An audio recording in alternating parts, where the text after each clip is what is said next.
Congressman Schiff, do you have any other evidence about what happened in that car?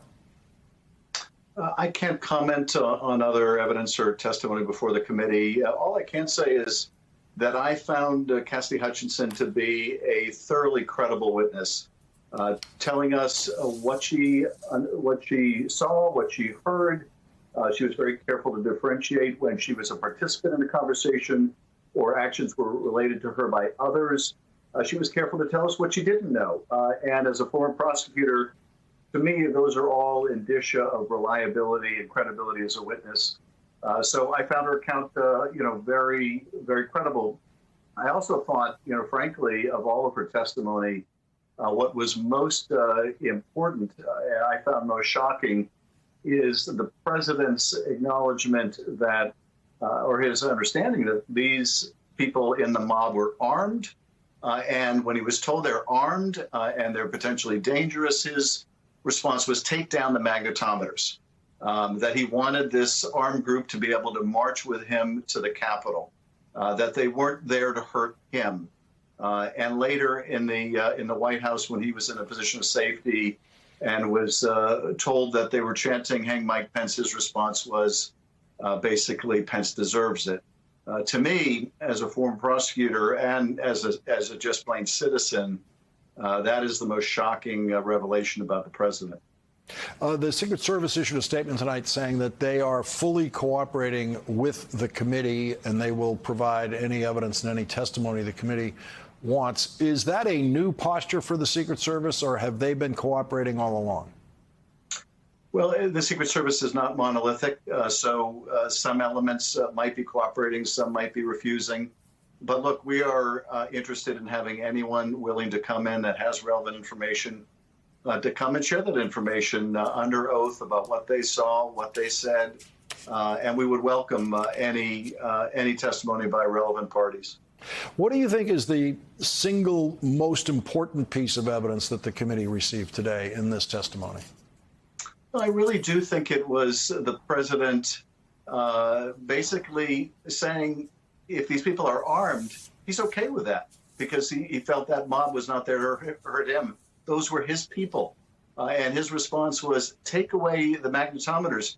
It was made clear to the president that it's not that there was a long line at the metal detector. It's that people wouldn't go through it because they'd have to give up their weapons. Indeed, people that had gone through it did have to give up their weapons. And he was okay with that. And he still wanted that armed mob to march with him to the Capitol. He was indignant when he couldn't go to the Capitol. It was furious. And to me, when we're looking at what is the intent of the president, what is the knowledge of the president about the danger of that crowd, the fact that he knew it was armed, the fact that he knew that it was not a danger to him, but was a danger to others, and still persisted in wanting it to march to the Capitol, even when his own White House counsel is saying that this might violate any number of laws. To me, that is the most among the most damning things that we've heard. What does your investigation show about what Donald Trump was going to actually do when he arrived at the Capitol? Well, I think it's a bit unclear. It's, from Cassidy Hutchinson's testimony, I think there were a number of possibilities of what he might do when he got to the Capitol. And part of the challenge, I think, was his staff, the White House counsel, among others, was vigorously resisting that effort. So I don't know how much he had gotten to a final plan about what would happen. You could tell from Cassidy Hutchinson's testimony that the Republican leader in the House, Kevin McCarthy, was concerned about him marching to the Capitol and needed to be assured that it wasn't going to take place. So even the leader of his party in the House was desperately concerned about what he might do. What are you hoping that the Justice Department took note of in today's hearing? Well, particularly the president's knowledge and his intention. The fact that he knew this crowd was armed, that he was still willing to march with it, that the tool that might have been used to disarm the crowd, the magnetometers, he wanted them taken down. That, to me, is very, very telling, as well as his reaction when he's informed that the crowd is signaling their intention to hang his own vice president. The other evidence that the Justice Department has heard relating to other people, other participants, those on the ground, this is the first testimony that goes right to the president, his state of mind, what he knew and when he knew it, and his intention to go forward nonetheless. So to me, that would be very significant. Hard for the Justice Department to look away from that. Hard for the Justice Department to, I think, justify not investigating the President of the United States. And up until this point, we've seen no sign that they're investigating the former president. At the end of the hearing, we heard Cassidy Hutchinson tell us that her boss, Mark Meadows, requested a pardon and that Rudy Giuliani requested a pardon. What does that tell you about Rudy Giuliani and Mark Meadows? Well, considering that the White House counsel, Pat Cipollone, who, by the way, I wish would show the same courage that Cassidy Hutchinson just showed, but considering that he was warning that if they went forward with this march to the Capitol, that, they might be brought up on any kind of charges. It certainly puts in context Mark Meadows, who knew the president's plan and evidently didn't try to stop him, was worried about his own culpability and liability. And of course, Rudy Giuliani had ample reason to be worried about his criminal exposure. The same mixture of emotions, I guess, for the last 5 years. On the one hand, totally shocked. On the other hand, not at all surprised that the president's own chief of staff would be interested in a pardon and his own principal lawyer would be interested in the same. Is it possible that the Justice Department has not tried to enforce your committee's subpoena on Mark Meadows because Mark Meadows is the subject of a criminal investigation by the Justice Department?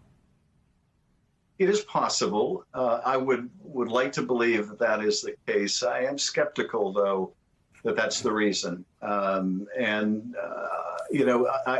may change, however. That may not have been the reason initially for them to decline, if that's what they've done, to prosecute. But that doesn't mean that they haven't now found sufficient evidence to warrant the investigation of Mr. Meadows. Why was this hearing suddenly scheduled, and how much does it have to do with Cassidy Hutchinson changing lawyers from a lawyer closely aligned with Donald Trump to a lawyer not aligned with Donald Trump?